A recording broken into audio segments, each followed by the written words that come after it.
नवाज शरीफ को सज़ा दिलवाने वालों को चाहिए कि वो कौम से माफ़ी मांगे। तो मैं आपको बताती चलूं कि ये जो आपका सस्ता कार्ड है जो आपने खेलने की कोशिश की है ना, ये बिकने वाला चूरन नहीं है। क्योंकि ये बात तो ठीक है कि माफ़ी वाकई ही उन लोगों को मांगनी चाहिए जिन्होंने ये जो जोकर आज़म, ये जो चोरों का टोला अवाम के ऊपर मुसल्लत किया है, उनको मुसल्लत करने के ऊपर तो जावेद लतीफ़ साहब उनको माफ़ी मांगनी चाहिए।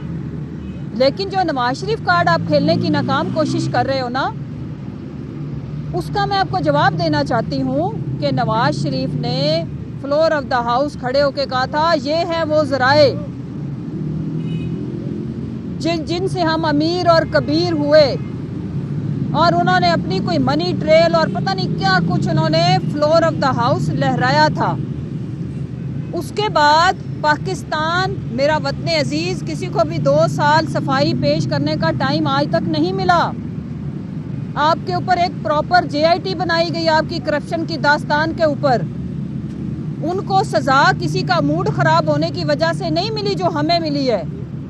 पाकिस्तान की चलती हुई इकॉनमी 6% ग्रोथ जो हम छोड़ के गए थे, अचानक ही किसी को कुछ हो गया या किसी के साथ साजबाज होगी, साजिश तय होगी और निकाल बाहर किया और मुल्क की चलती हुई मईशत का पहिया रोक दिया। इस बात के ऊपर माफ़ी आप सब लोगों को माननी चाहिए और आपके सहूलतकारों को भी मांगनी चाहिए। लेकिन जो आपके साथ हुआ मैं आपको दोबारा याद कराती चलूँ, आपकी याददाश्त बड़ी कमज़ोर है। और कमज़ोर आपकी याददाश्त नहीं है, आपने अवाम को बेवकूफ़ समझा हुआ कि इतने साल गुजर गए तो चलो इसी चक्कर में हम अपना चूरन फिर से बेच ले। तो मैं आपको बताऊं कि जो आपकी पनामा लीक्स के ऊपर, करप्शन के ऊपर, वो कन्विक्टेड शख्स इस मुल्क में जिसको सज़ा मिलनी चाहिए थी, जिसको इस मुल्क की जेलों के अंदर होना चाहिए था, आज लंदन के अंदर हवाखोरी, सैरखोरी कर रहा है। कौम से माफ़ी मांगनी चाहिए उन लोगों को जिन्होंने इसको बाहर भेजने में आप लोगों की मदद की इस गुनाह के ऊपर। दूसरी कौम आपसे जो सवाल पूछती है कि जब आपका केस चला, बारहा कोर्ट्स ने आपसे ज़राए मांगे कि आपने तो फ्लोर पे इतने कॉन्फिडेंस के साथ कोई पेपर लहराए थे, वही हमें ला के दिखा दो। तो पता है उसमें से क्या निकला था? कैलबरी फॉन्ट, जो अभी याद ही नहीं हुआ था। और फिर जब उन्होंने कहा कि नहीं नहीं, ये जिस वक्त के ज़माने की बात हो रही है मैडम मरियम, उस वक्त तो ये फॉन्ट वजूद में नहीं आया था, आप पहले कैसे ले आई? उसके बाद एक और उन्होंने बड़ा सबूत दिया था और उसका नाम था कतरी लेटर। अवाम ये आज तक नहीं भूली। तुम भी माफ़ी मांगो और तुम्हारी पूरी जमात बाजमात माफ़ी मांगे कौम से। कौम का खून चूसने वाली जोंकें जिन्होंने आज पाकिस्तान की गरीब आवाम को 2 वक्त की रोटी खरीदने के लिए मरने पे मजबूर कर दिया है कि वो आटा खरीदने जाते हैं, मौत लेके आते हैं। बातें सुनो इनकी। उसके बाद जब पनामा की सारी हेयरिंग और फिर उसके बाद जिस तरह से मीडिया ने उसकी रिपोर्टिंग की और आप एक सबूत नहीं दे सके। अल्हम्दुलिल्लाह इनके बेनिफिशियरी ओनर मेरी सिस्टर हैं।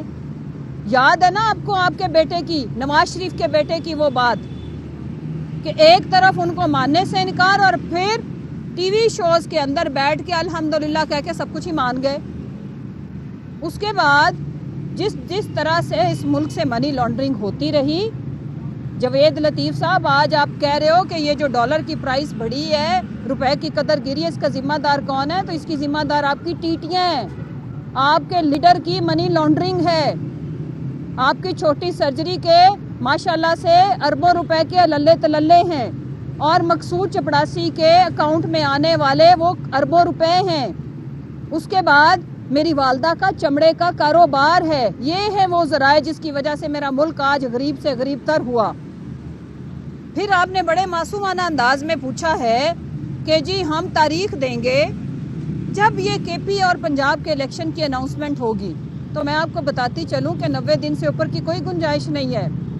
जिन चक्रों में आप पड़ गए हो, अवाम उन चक्रों को समझ चुकी है। अवाम तो ये मूड बना के बैठी है कि वो आपको आपके घर तक छोड़ के आएगी और आपका घर लंडा है, लंदन है, जहां पे जाके आप सस्ते लीडर बनने की कोशिश कर रहे हैं। आपके लीडरान, वो जो गवाल मंडेला जिसको तुमने आज नाकाम नेल्सन मंडेला बनाने की नाकाम कोशिश की, मैं आपको बताती चलूं, वो भगोड़ा है। उसने इस मुल्क के आइन और कानून की धज्जियां उड़ा के, झूठा एफिडेविट देके, और उस मुल्क के साथ इस बात पे भी माफ़ी मांगी जानी चाहिए कि जिस शख्स ने एक ऐसे शख्स का झूठा एफिडेविट अदालत में पेश किया, उसको प्राइम मिनिस्टर बना के बिठा दिया गया।